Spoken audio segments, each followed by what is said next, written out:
Hello everyone, this is Robert. This is my Avid CNC router, and right here is where I want to add a pull-out drawer for a little bit of additional tool storage on the machine itself. Let's start out by looking at the plans and the overall design for this.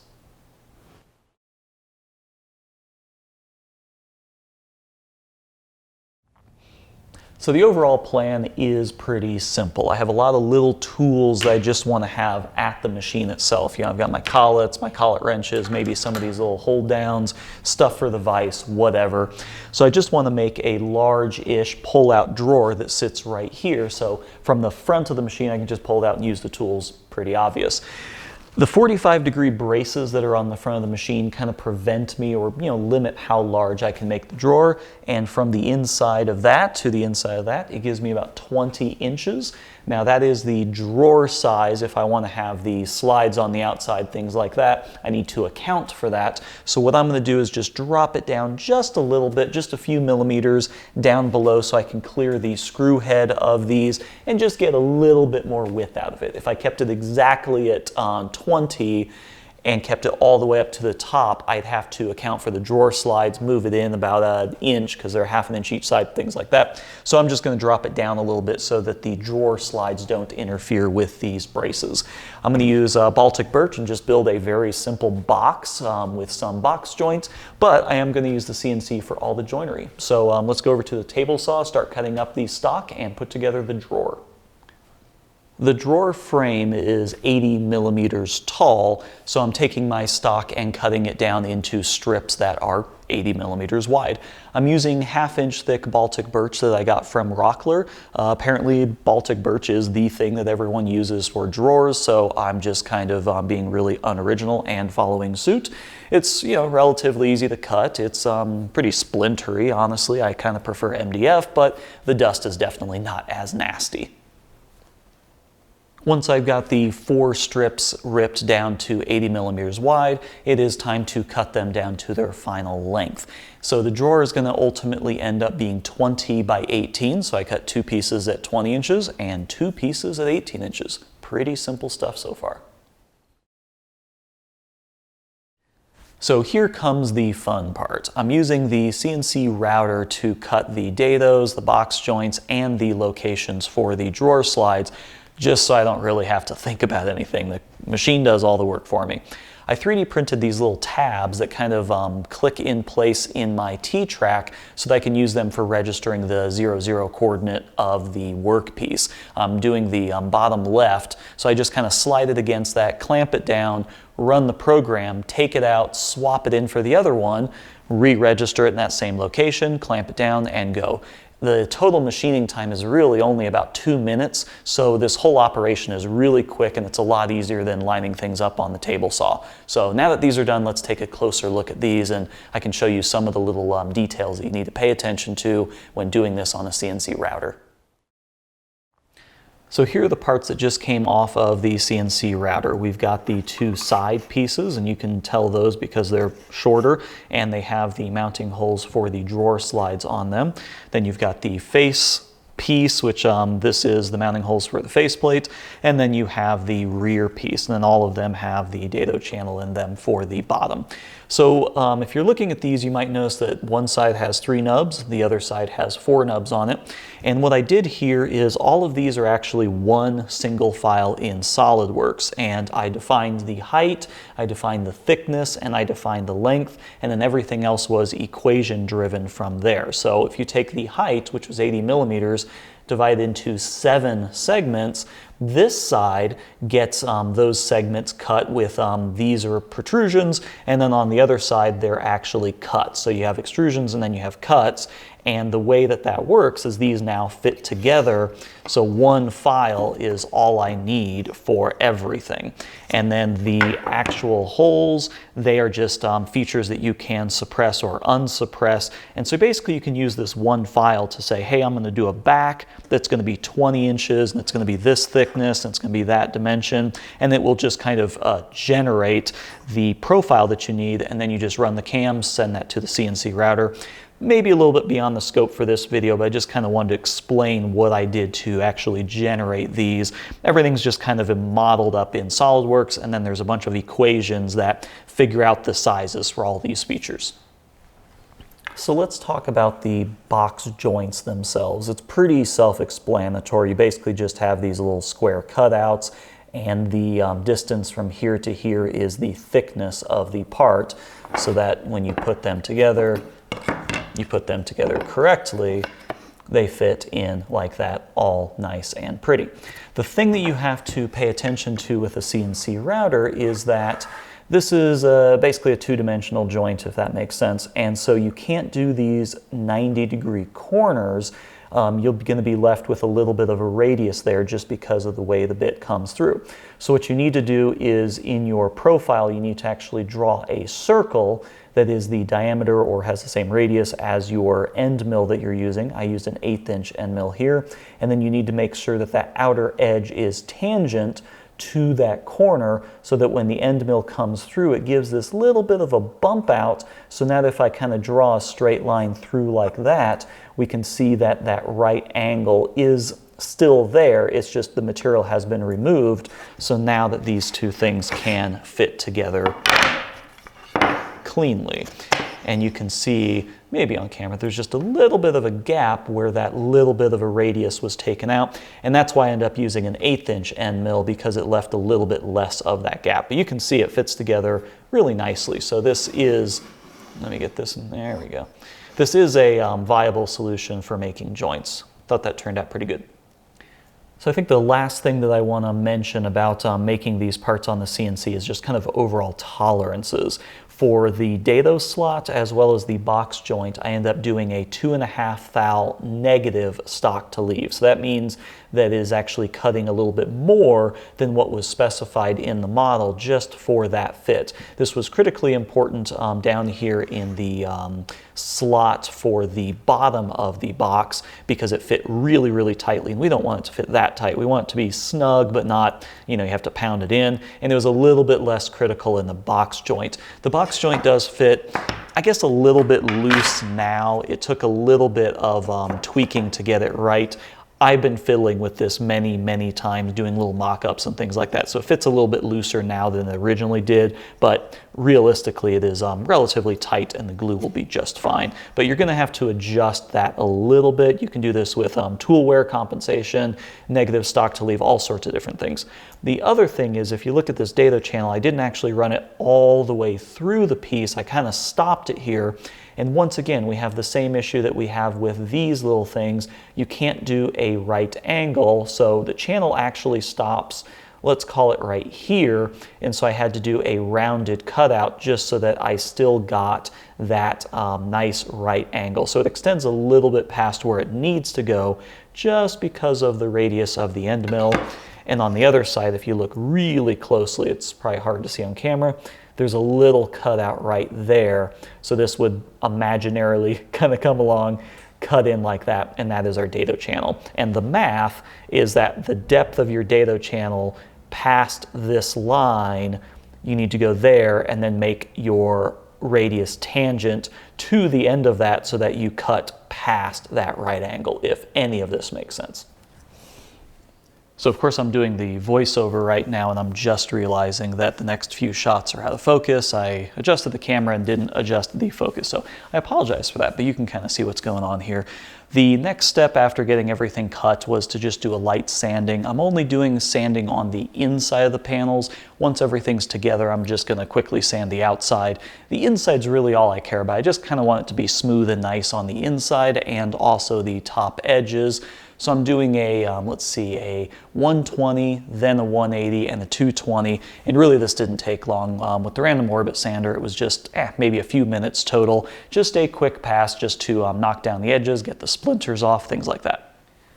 Now it's time for the glue up. This is kind of my first official glue up. The first time I'm actually like putting something like this together with glue, holding it in place and letting it dry. And I'll be honest, not really a big fan. I would much rather use fasteners. I really like the way fasteners work. This The glue process just really isn't up my alley, but I got it done. I just used some of these Rockler little things to spread the glue on, glued up 3 sides, then kind of slid in the bottom. I didn't mention it earlier, but the bottom is a 1/4 inch piece, which I think should be fine. I didn't want to kind of like overdo it too much for this drawer since it's my first drawer. But yeah, just kind of slid in the bottom, added glue, and then put on all the pieces together and use these band clamps just to hold everything in place.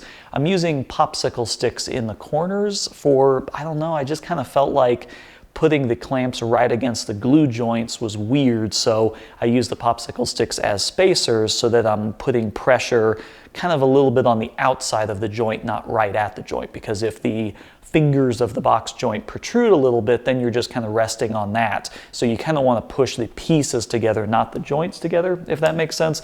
I'm not really sure if this was useful or not, but I don't know, it made me feel like I was doing something important and worthwhile. So while I let the glue dry on the drawer, I'm going to talk very briefly about these slides. I'm using these 20-inch full extension, soft close, Lantan brand. I got these off of Amazon, link below. They come, I guess, highly reviewed. A lot of woodworkers apparently like these. They extend fully out to the 20 inches, and then they have that nice little soft close feature. When I designed the drawer, I said that I wanted a little bit of gap between this front piece and the actual drawer, so I built that into these 3D printed brackets that will hold the slides underneath the table. You can see they have this little notch that mates directly with the slide like that, and I have a rib in the top that will fit directly into the extrusion, and then I have the 10 millimeters built into this, so it hangs down 10 millimeters below so that I hopefully shouldn't run into any interference with this front piece. So all of this is good. I'm going to get this mounted up underneath the table, and then we need to work on the drawer front. So let's go see what I'm doing for that.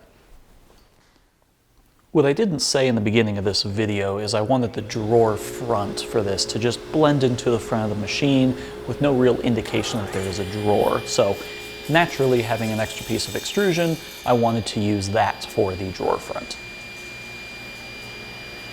So at this point, you might be asking yourself, why the table saw to cut the extrusion? Well, I had 3 options. I had the CNC router, I had my metal cutting bandsaw, and I had the table saw. The bandsaw is really nice and it makes quick work of things like this, but setting up for 45 is a little bit tricky, and it doesn't cut a perfectly clean edge. It always needs a little bit of cleanup, whether it be sanding or something like that, and I really wanted a nice clean edge. So the CNC, I could have used the router to do this, but it's a little bit trickier. I gotta set up the vise, I gotta write a program for it. I can't just, lop off the 45. I'm probably gonna have to machine it a little bit, do a finishing pass, maybe multiple depths because it's 40 millimeters tall. The table saw was kind of just the obvious solution because I have the nice miter gauge on there. I can set it to 45. I can cut it relatively quick. The only real downside to the table saw is the danger factor. It is extremely dangerous if you don't do this right, and also it makes a massive mess even with the dust collection. But for the safety aspect of this, just know what you're doing. Go really slow, be very careful, hold everything as tight as you can, stay away from the blade, and make only good, clean cuts. Like you see here, I'm doing this the right way, and it cuts really cleanly and leaves a really nice edge, so just a tiny bit of sanding is all that's necessary. The ends just needed a tiny bit of cleanup, so I brought them over to the belt sander and just touched them up, and also broke the edges so that there's nothing too terribly sharp. And keep in mind, I'm using just the standard blade that came with my rigid table saw, nothing special. You just gotta go really slow, and it cuts aluminum just fine.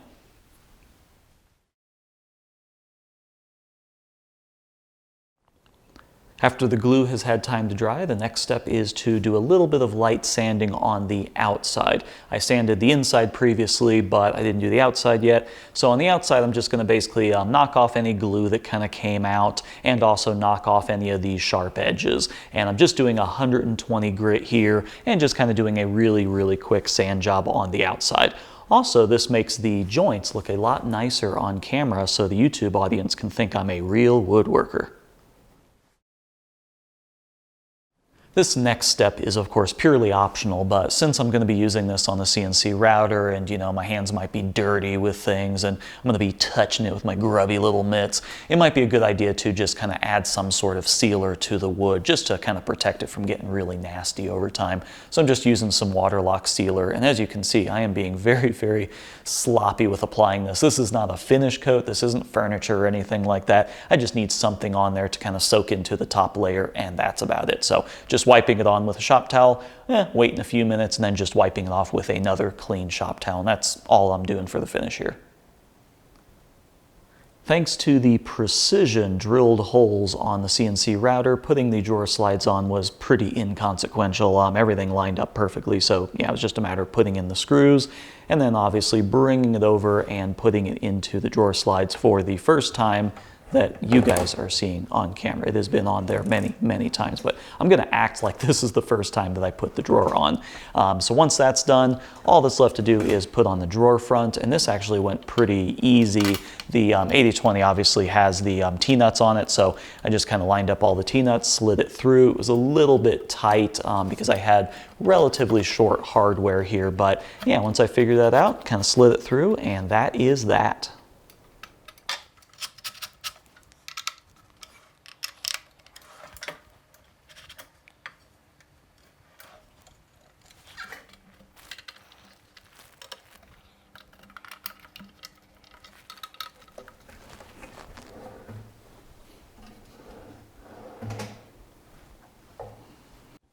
So there you go. This is what the drawer looks like. It is perfectly flush with the face, and then you just pull it out from down below, and you have all of this fantastic storage inside. I've got my collets, I've got my end mills, some other stuff. This is largely just staged for this video. I got to figure out exactly how everything's going to go inside, but you have full access to the drawer, and then you can just close it, and it just blends in with the face of the machine. However, we're not done yet.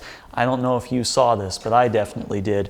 These ends, although they look kind of cool, are very unsightly. They just look a little bit unfinished and weird, and I really don't like them, and I knew going into this project I probably wouldn't like the look of them, so I enlisted the help of my 3D printer once again and made these little end caps. These little end caps just slide into the ends of the extrusion. They have these little features on them that will slide directly in. And then on the very bottom, they have this little set screw that will go into the bottom of the channel and hold them in place, and you won't really see any of that. So let me put those on. These are actually a little tricky to kind of get in place. And then we'll zoom in and kind of do that final shot of everything done, all slow motion and stuff. So yeah, let's go do that.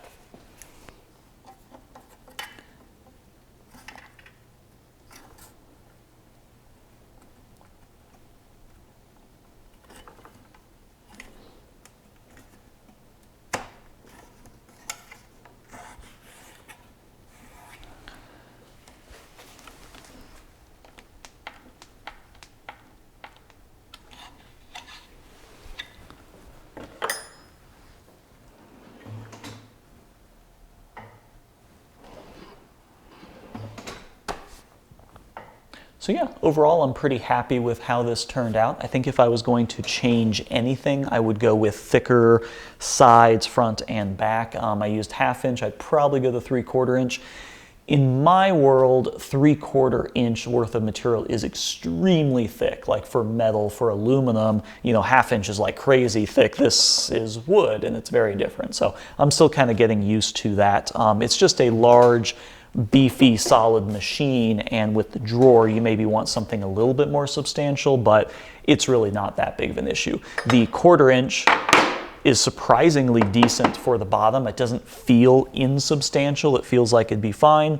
The reason I went with the thinner bottom was that so I could hold more vertical height, I guess. So like I have this little end mill stack in there, and it actually comes above the drawer top a little bit. You might not be able to see that, but just barely clears that extrusion. So I wanted that extra little bit of height, and the thicker that bottom plate is, the more it's gonna bring the bottom of the drawer up. So I wanted the extra height, but really, really pleased with the look of this. The fit and finish is fantastic. It just looks like it is meant to be installed on this machine. So pretty happy with that. So as always, thanks for watching. Check out my Facebook page for any updates to my channel, and I'm probably going to be doing more stuff to this machine. I got to do some organizers in here, and I might mess around a little bit with the machine arm, so be sure to check out my future videos on that. Thanks for watching. See you next time.